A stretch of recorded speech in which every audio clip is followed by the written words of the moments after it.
There's an ancient rabbinic saying that goes something like this: cursed would be any people who would forget.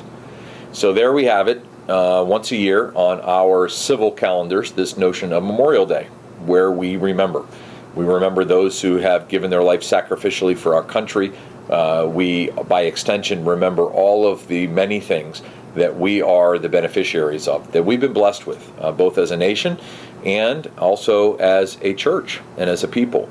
So coming up on Memorial Day weekend at Memorial Park Church, of all places, we'll be looking at Hebrews chapter 12, since we are therefore surrounded by such a great cloud of witnesses.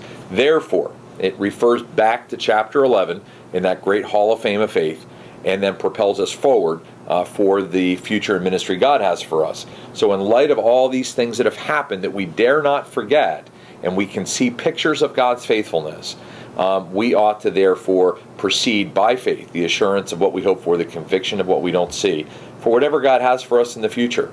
He who has been faithful in the past will be faithful in the future.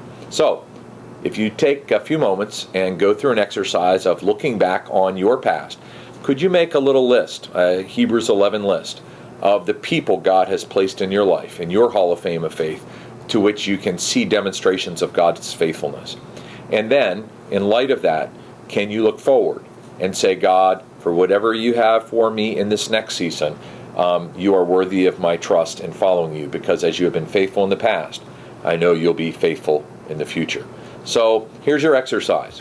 Sit down in your journals, in your Bibles, wherever it might be, and make your list of the Hall of Fame of faith, and begin to give thanks and remember this season.